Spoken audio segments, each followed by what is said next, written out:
Well, tonight again we are here gathered in the presence of God to receive what God has for each one of us. So thank you so much for joining on time, and I believe that tonight God is going to touch each one of our lives, and I believe that it is going to be a time that we are going to receive God's blessing. God has a purpose for your life, and He is going to reveal it to you one after the other, and God is going to bless your life. So shall we have a word of prayer as we begin? Father, we commit this devotion in very mighty hands, and we pray that, our Lord, that you would touch each one of our hearts. Teach us, O God. Help us to worship your name. We lift up your wonderful name. We give you the glory. In Jesus' name I pray. Amen. Amen. Amen. Amen.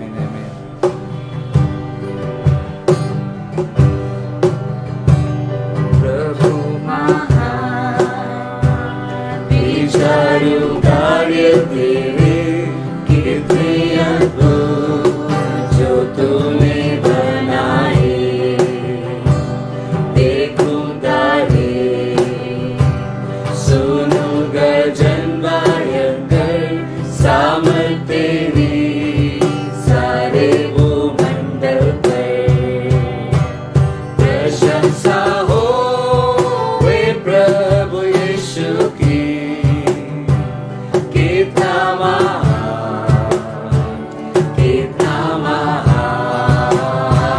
प्रशंसा हो वे प्रभु यीशु की। कितना महान, कितना महान, कितना महान, कितना महान। वन के बीच में लड़ाई मध्य बीचू मधुर संगीत मैं चिड़ियों का सुनूं। पहाड़ विशाल से जब मैं नीचे देखूं, चलने बहते लगती शीतल वायु। प्रशंसा हो वे प्रभु यीशु की। कितना महान, कितना महान प्रशंसा हो वे प्रभु यीशु की। कितना महान, कितना महान, कितना महान, कितना महान। Then sings my soul, my Savior God to thee. How great thou art, how great thou art. Then sings my soul, my Savior God to thee.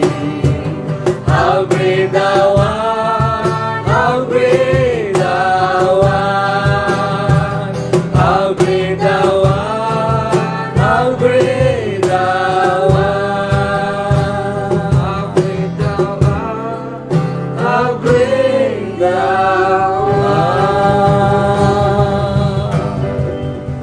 How great our God is. हमारा परमेश्वर कितना महान है। You know, we are alive today and we are on the face of the living today, this evening, because of the goodness and because of the faithfulness of God. और आज हम जीवित हैं और इस पृथ्वी पर हैं, उसका एक ही वजह है कि प्रभु यीशु मसीह के कारण।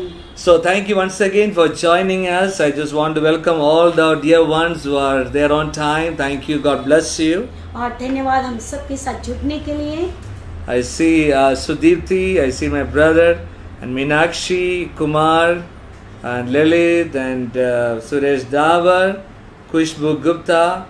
So many of you. Thank you. God bless you. Thanks for joining. और धन्यवाद आप सबको हमारे साथ बाइबल अध्ययन में जुड़ने के लिए। Well, tonight we continue with our series on purpose-driven life. और आज हम अपने बाइबल अध्ययन को जारी रखेंगे जिसका विषय है कि हमारे जीवन का मकसद। And tonight we are going to start a new chapter. और आज हम एक नए अध्याय को शुरू कर रहे हैं। And that chapter is all about what drives your life. और ये जो अध्याय है उसका शीर्षक ये है कि हमारे जीवन को कौन चला रहा है, What is the driving force behind your life? और हमारे जीवन को चलाने के पीछे में कौन है। Well, there has to be something that drives our life. और कोई है जो हमारी चीजों को चलाता है। In Ecclesiastes chapter 4 verse 4, और सब उपदेशक उसके 4 की 4 इस प्रकार से लिखा हुआ where है। Solomon says that I observe that the basic motive. Oh my goodness. The basic motive for success is the driving force of envy and jealousy. और वो 4 की 4 में इस प्रकार से लिखा है कि मैंने सब परिश्रम के काम और सब सफल काम को देखा, तो जो लोग अपने पड़ोसी से जलन का कारण है और ये भी व्यर्थ है करके लिखा गया है। And then Thomas Carlyle, who is a British historian and a philosopher and a mathematician, he said the man without a purpose is like a ship without a rudder. और एक थॉमस कार्लाइल करके एक British के एक बहुत बड़े गणितज्ञ और एक दार्शनिक हैं, उन्होंने इस प्रकार से कहा कि जो जीवन के बिना मकसद के लोग हैं वो एक ऐसे जहाज के जैसे से नाव के जैसे जो बिना पतवार के। Well, you understand, in a ship without a rudder doesn't have any direction in life. और आप जानते हैं कि जब एक जहाज होता है, जब उसका कोई पतवार नहीं होता, वो बिना दिशाहीन हो जाता है। We know one thing is that everyone's life is driven by something.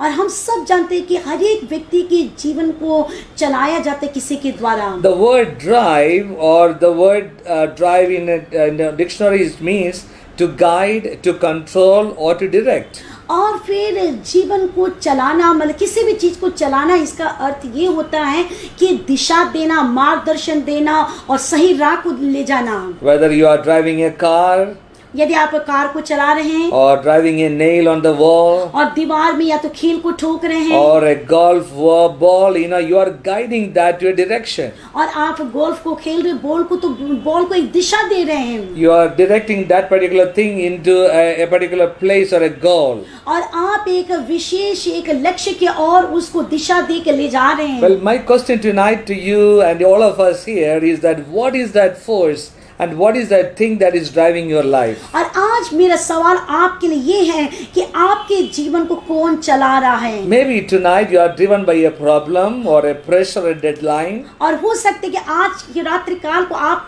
अपने जीवन को आपको चला रहा है जो कि एक समय सीमा होगा, या फिर कोई भय और परेशानी आपको चला रही होगी। Maybe you are driven by a painful memory. और हो सकता है कि अतीत के जो बीते हुए जो दर्द भरे हुए वो बातें आपको चला रही होगी। Maybe a haunting fear in your life. और हो सकता है कि ऐसे कोई भय जिसको आप भूल नहीं पाए वो आपको चला रही होगी। Something unconscious fear that is in you that is driving you. और हो सकता है कि ऐसे एक बेहोशी वाली जैसी बातें हैं जो आपको नियंत्रित कर रही हैं। Well, there are hundreds of circumstances, there are hundreds of values and emotions that could drive a person. और हो सकता है कि सैकड़ों विषय जो परिस्थिति मनुष्य को चलाती है, दिशा देती है। Well, I want to give you 5 most common things that drives people's life in the world. और मैं आपको 5 बातें बताऊंगा जो आम तौर पर पूरे संसार के लोगों को चलाती हैं। And then we'll come to a conclusion where the difference between what is the difference between a person who is driven by God's purpose and a person who is driven by things in the world. और फिर उसके बाद हम अंततः ये देखेंगे कि ऐसे व्यक्ति जिसको जिसको चला रहा है परमेश्वर, और दूसरे ऐसे लोग जो संसार के कार्यों से चलाए जा रहे हैं। 5 most common driving forces. और 5 एकदम सरल बातें हैं जो आम तौर पर मनुष्य जाति को ले चलती हैं। First of all, many people are driven by guilt. और बहुत सारे लोग हैं वो चलाए जाते हैं अपने दोष के द्वारा। They live their entire life by running from regrets, and hiding their shames. और कई लोग अपने जीवन को चला रहे हैं जो भूले हुए जो शर्म और इस प्रकार के दोष के बातों से वो अपने जीवन को चला रहे हैं। And these people are guided by, they're haunted by memories of the past. और ऐसे लोग उनके जीवन चला रहे हैं जो बीते हुए अतीत के जो बातें हैं उसके द्वारा उनके जीवन नियंत्रित है। That means they allow their past to control their future. और इसका अर्थ ये है कि वो पसंद करते हैं कि उनके जो अतीत की जो बीती हुई बात है वो उनके जीवन को नियंत्रित करें। And unknowingly they punish their future or they bring damage to the success that they could have in life. और वो ये नहीं जानते हुए कि उनके भविष्य के लिए जो सफलता रखी है उस सफलता को ये अतीत के कारण से वो लोग उसको असफलता की ओर ले जा रहे You हैं। remember the story of Cain and Abel in the Bible. और आप सब जानते हैं बाइबल में कैन और हाबिल के बारे में दिया गया So what है। happened? Cain's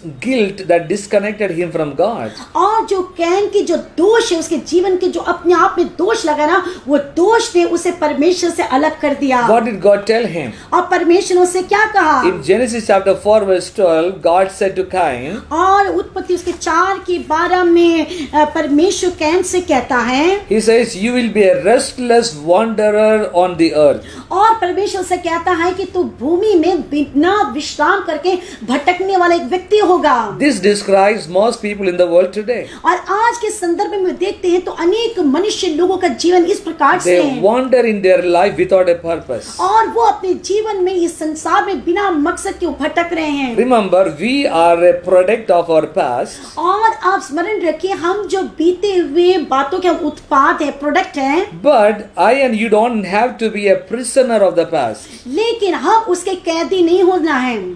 God's purpose is not limited by your past. और फिर परमेश्वर की जो योजना है हमारे अतीत में वो हमें बंधित करके नहीं रखा है। Remember, Moses was a murderer. और आप सब जानते हैं कि मूसा जो कत्ल करने वाला व्यक्ति And था, when God, he gave his life into the hands of God, God turned him to become a leader to lead millions of people. और लेकिन जब उसने अपना जीवन परमेश्वर के हाथ में दे दिया तो परमेश्वर ने उसे लाखों लोगों को अगुवाई करने के लिए एक अगुवा बना दिया। Remember Gideon, he was a coward, he was a fearful guy. और आप सब गिदोन को जानते हैं, वो एक डरपोक व्यक्ति था। But when he realized the purpose of God in his life, God turned him to become a courageous leader. और लेकिन जब वो समझ गया कि मैं कौन हूँ, परमेश्वर मेरे लिए क्या उद्देश्य को रखा है, तो वो एक साहसी व्यक्ति बन गया। So you don't need to be a prisoner of your past, but surrendering your life into the purposes of God, that God can change it and make it, amazing.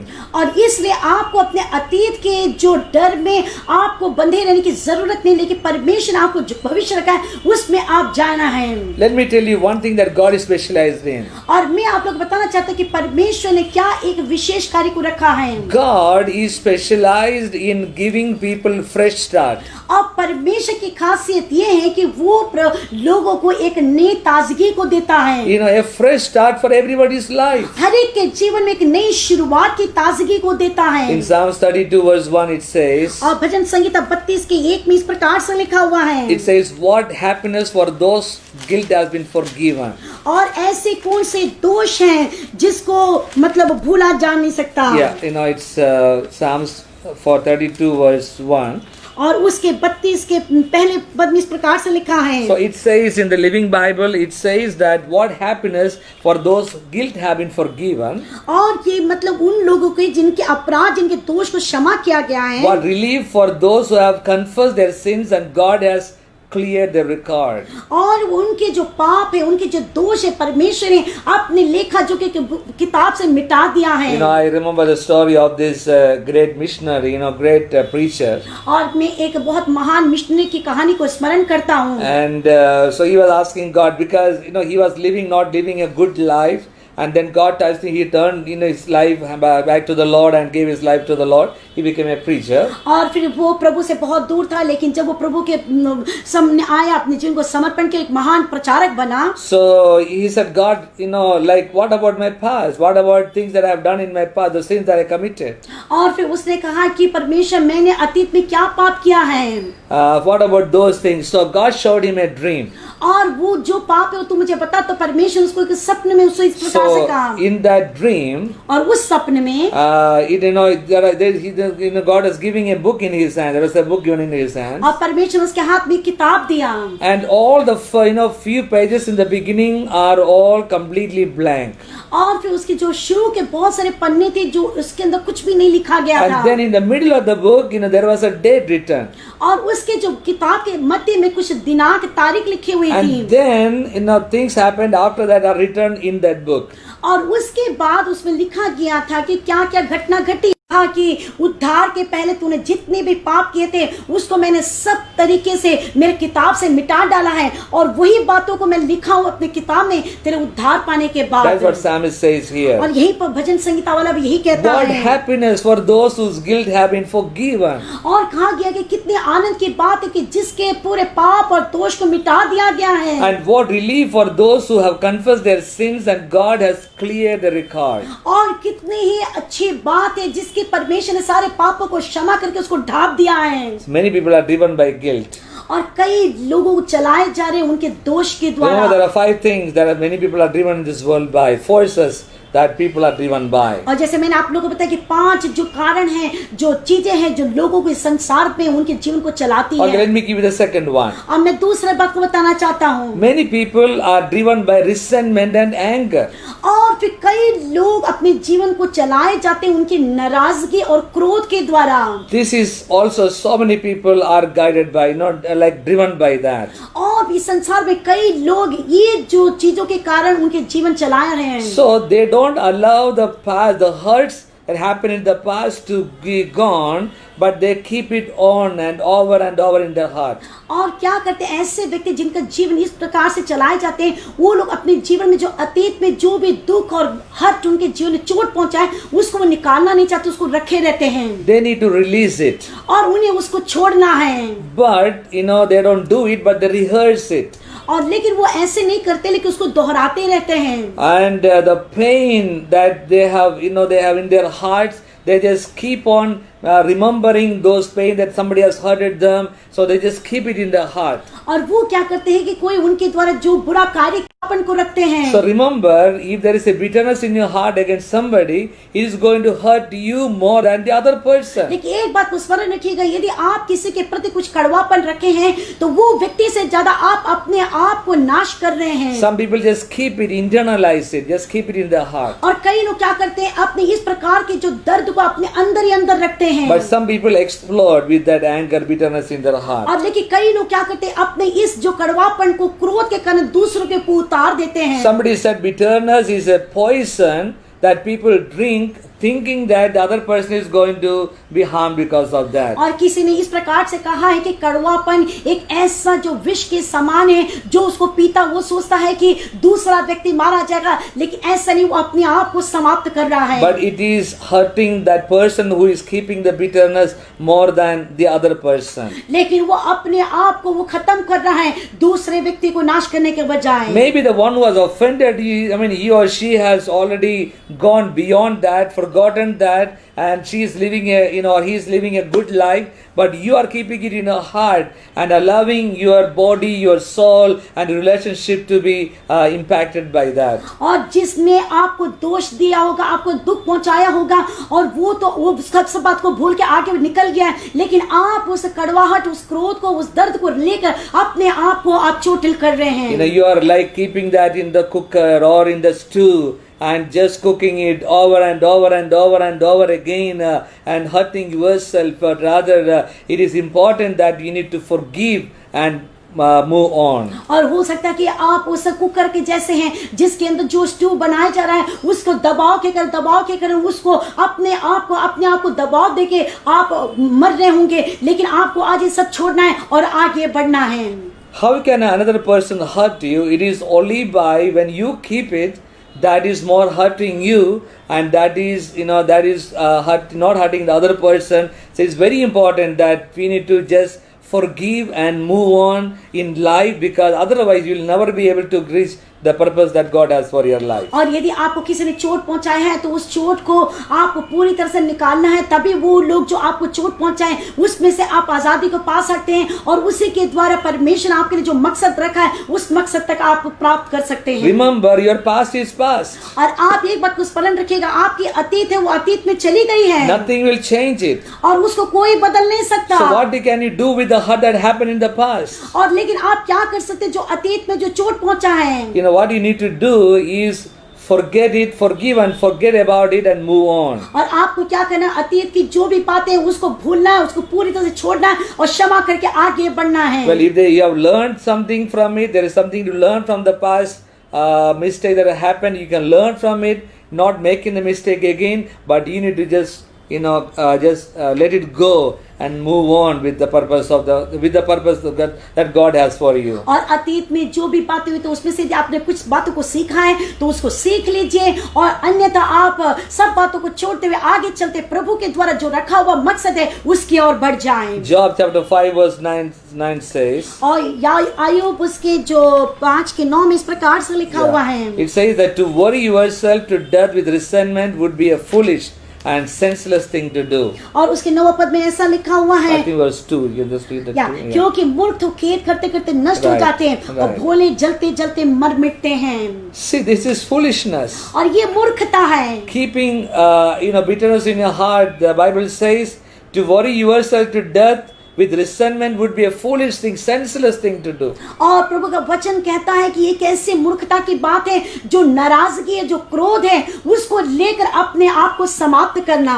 So dear child of God, I totally understand things have happened in the past that has hurted your life, your heart, but it is time that you need to just get rid of those things, move on with life and with the purpose that God has for you. If resentment and anger is going to drive your life, you're not going to reach anywhere in life, as the Bible says.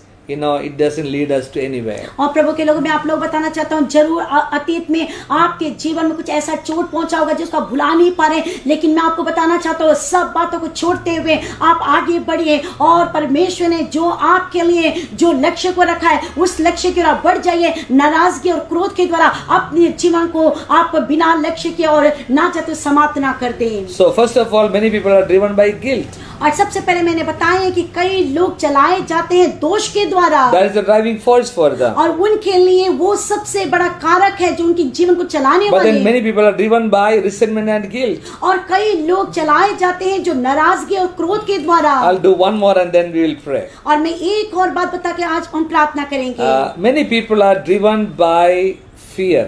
और कई लोग जो जीवन को चलाए जाते हैं भय। See, it would have happened because of some traumatic things happen in their life. और इसका कारण हो सकता है कि कुछ ऐसी डरावनी जो बातें जो जीवन में घटी हैं, Or sometimes some unrealistic expectations also bring fear. और कई बार हो सकता है कि कुछ अवास्तविक जो बातें जो उम्मीदें हैं जिसके द्वारा भय अंदर आ जाता है। And also there are some homes that are high control homes. और कुछ परिवार घर ऐसे होते हैं बहुत ज्यादा नियंत्रण करने वाले होते हैं। I know the sad story of a young boy in my neighborhood where I grew up. और मुझे याद आता है हमेशा ये बात जो मेरे गांव में जहाँ मेरे पड़ोसी की एक बात।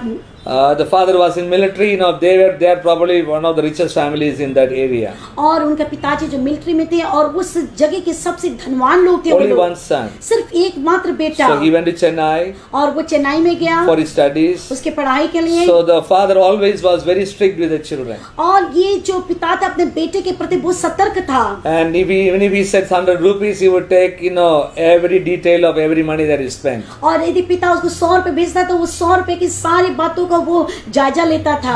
Bus fare from here to here was 2 rupees 50 paise. आज बस में यात्रा किया तो एक जगह से दूसरी जगह गया 2.5 रुपए। So everything was like every detail had to be given. और उसको सारा लेखा देना पड़ता था अपने पिता को। So at the age of 19, I believe 18 or 19. और 18-19 साल के समय पर the child committed suicide. और उसका बेटा ने जीवन को समाप्त कर दिया। It's very sad story. और ये बहुत दुखद घटना थी। High control homes. और ऐसे जो बहुत ज्यादा नियंत्रण करने वाला घर। That leads to lot of damage. और उसके द्वारा बहुत सा बड़ा नुकसान हुआ। Some children in some homes they grew up with the fear because of high control that is there. और कई परिवार के बच्चे डर के साथ जीवन को जीते हैं क्योंकि उनके परिवार उनके पे बहुत ज्यादा नियंत्रण को करते हैं। Home should be a home. लेकिन घर होना चाहिए। There should be freedom. There should be friendship. There should be relationship. और वहाँ पे घर में आजादी होनी चाहिए, दोस्ती होनी चाहिए और प्यार मोहब्बत होना चाहिए। So that could be one reason. Another reason could be a genetic predisposition. Like some families have that fear that is transmitted from the generation. और कुछ कारण भय का कारण ये होता है जो पीढ़ी दर पीढ़ी उनके जीवन में हस्तांतरित होती हैं। And whatever the reasons may be, but fearful people, if they are driven by fear, that leads to that you miss great opportunities in life that you could take a step into. और ऐसे व्यक्तियों का जीवन, जिसका जीवन भय के द्वारा चलाया जाता है, उनका जीवन परमेश्वर ने जो लक्ष्य रखा है उधर तक वो नहीं पहुंच पाते हैं, Because they are afraid to venture out. क्योंकि उन्हें डर लगता है कि कुछ कार्य को करने के लिए, Because they always avoid risk and they want to play it safe. और वो कभी भी जोखिम उठाना नहीं चाहते हैं, वो हमेशा सुरक्षित रहना चाहते हैं। Remember, fear is a self-imposed prison that you are in that God never intended for you to be.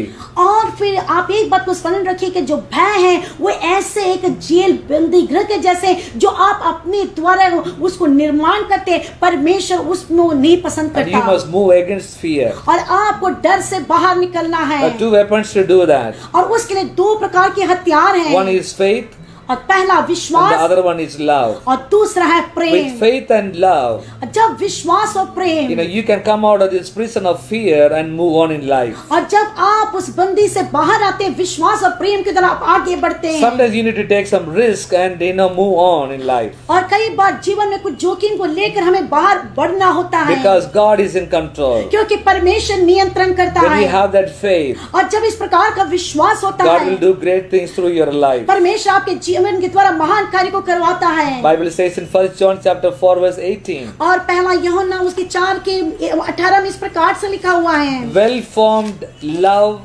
banishes fear. Yeah. Since fear is crippling, a fearful life, fear of death, fear of judgment, is one not yet fully formed in love. So, love is something that can go against fear. और यहाँ पे जो लिखा हुआ उसको हम देखते तो पाते हैं कि जो प्रेम है वो भय के विपरीत में जाती है। So remember, there are many things drives people's life. और हमने देखा कि लोगों को कई बातें चलाती हैं, And it's very important for you to know your personality and what drives your life. और इसलिए बहुत जरूरी है कि हमारे जो व्यक्तित्व क्या है उसको समझकर और हमें जानना है कि कौन सी बातें हमें नियंत्रित करती और चलाती हैं। Many people are driven by guilt, as I said. और जैसे मैंने कहा कि कई लोग दोष के द्वारा अपने जीवन को चला रहे हैं, Many people are driven by resentment and anger. और कई लोगों का जीवन चलाया जा रहा है नाराजगी और क्रोध के And there द्वारा, are some people driven by fear. और कुछ लोगों को जीवन चलाया जा रहा है उनके भय के द्वारा। None of this will lead to the purpose that God has for your life. और ऐसे जो व्यक्ति जो चलाए जाते हैं वो कभी भी परमेश्वर के द्वारा रखे गए उस उद्देश्य के द्वारा नहीं होते हैं। Then how do you reach the purpose of God that God has for you? और लेकिन आप कैसे पहुंच सकते हैं परमेश्वर ने आपके लिए जो मकसद को रखा That we है, are going to learn in our next class. और अगली कक्षा में हम इस बात को सीखेंगे। Well, I want you to come and also to bring all your friends, your families, because some of them may be in the prison of fear or in the prison of bitterness or guilt or any of those things, and they are bound there. God has great plans for their life. Bring them in, let them listen to the word of God. It will, just bless them. और मैं आप लोगों को बताना चाहता हूं कि आप जो आने वाले कक्षा को ना छोड़िएगा और अपने और भी लोगों को आप इसके बारे में सूचना दीजिएगा, क्योंकि हो सकता है कि हम में से कई लोग, आपके रिश्तेदार में कई लोग, आपके मित्र में से कई लोग इन चीजों से चलाए जा रहे अपने जीवन डर के कारण, दोष के कारण, नाराजगी और क्रोध के द्वारा, जिसके द्वारा उनका जीवन परमेश्वर के द्वारा रखे कि उस मकसद तक नहीं पहुंच रहा है। लेकिन जब ये बातों को सीखेंगे, उसमें से आजादी को प्राप्त कर प्रभु के द्वारा रखेंगे, उस मकसद तक वो पहुंच जाएंगे। Amen. आमीन। God has a great purpose for your life. परमेश्वर के पास आपके लिए एक बहुत बड़ा महान उद्देश्य है। Shall we just lift up the name through a song and then we'll come back for prayer time. Yeah. आइए हम छोटे से गीत को गा के प्रभु का आराधना देंगे, फिर हम प्रार्थना में समय को बिताएंगे।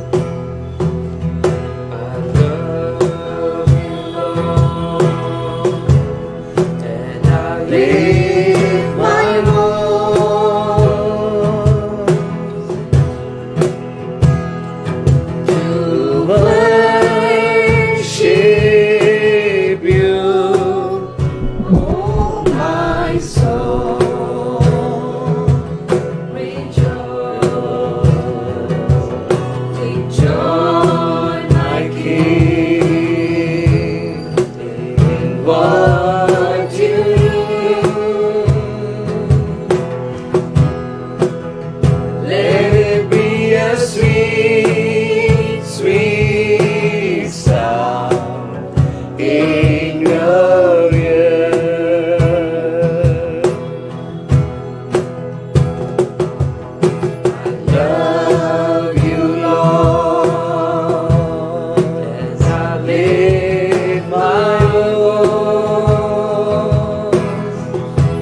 this be our prayer this evening. आज शाम को हमारी प्रार्थना ये हो जाने दे, Take joy, my King. मेरे राजा के लिए हम आनंद को ले चले। In what you hear, let it be a sweet, sweet sound in your ear. और जो भी हम सुनते हैं वो बहुत ही मधुर और मधुर मधुर हो जाएं। Hallelujah. Hallelujah. So thank you once again, all of you joining us, Ushayaka, Ramkeshavar, Mariam Emmanuel, and Meena Sikdar, so many of you, Augustus, Mukesh Kumar. God bless one and all. I see so many Manvir.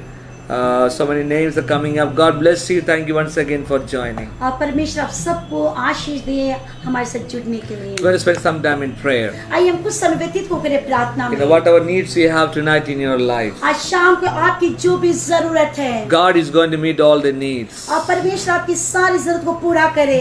Because God has a purpose for your life. क्योंकि परमेश्वर के पास आपके लिए एक उद्देश्य है। Maybe there are things that are, there are forces that are driving your life. There are things that are, scaring you and keeping you under its control. और हो सकता है कि आपके जीवन किसी चीजों से चलाई जा रही है और कुछ ऐसा दबाव, कोई डर है जो आपको नियंत्रित कर रही है। Maybe there is a sickness in your body. हो सकता है कि आपके शरीर में कोई बीमारी है। A fear of sickness in your body that is controlling or driving your life. और हो सकता है कि वो जो बीमारी का भय आपके जीवन को नियंत्रित कर रही, चला रही है। So tonight let's cast all our burdens onto the hands of the Lord. और होने दे आज रात्रि का को ये सारे बातों को प्रभु यीशु के हाथों में समर्पण कर दे। Shall we all pray together? आइए हम एक साथ मिलकर प्रार्थना करें। Loving Heavenly Father, we thank you for your presence in all our homes right now. प्रेमी ईश्वर के पिता परमेश्वर हम धन्यवाद देते तेरी उपस्थिति हमारे सारे लोगों के परिवार में होने के लिए। Lord, I pray for each and every one of your children tuned into this program. हम धन्यवाद देता हूँ तेरे जितने भी लोग आज शाम को तेरे साथ जुड़े उन सबको तू आशीष दे। We pray for your blessings upon them. हमें प्रार्थना सभी के जीवन तेरी आशीष हो If there is जाए। anyone with a burden in their heart, और यदि कोई शाम के समय बोझ के साथ है, we pray in the name of Jesus. और मैं यीशु मसीह के नाम से प्रार्थना करता Lord, that हूँ you take away all their burdens, O God. कि परमेश्वर तू उनके सारे बोझ को अपने ऊपर ले ले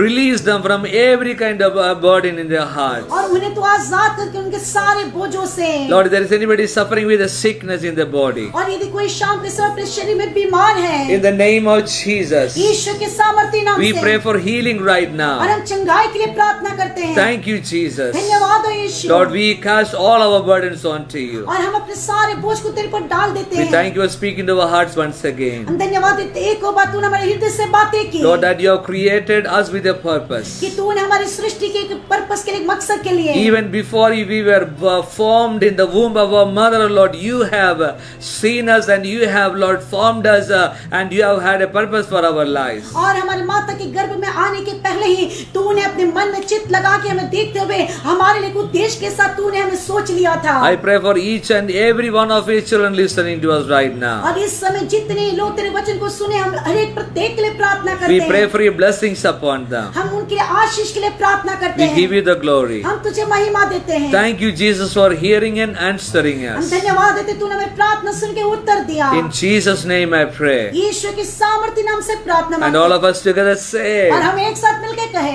Amen, Amen, Amen, Amen, Amen. Amen. God bless you. परमेश्वर आपको आशीष See they. you all on Friday evening. और शुक्रवार शाम को हम आपसे मिलेंगे। Be blessed. आप आशीषित रहिए। Amen. आमीन।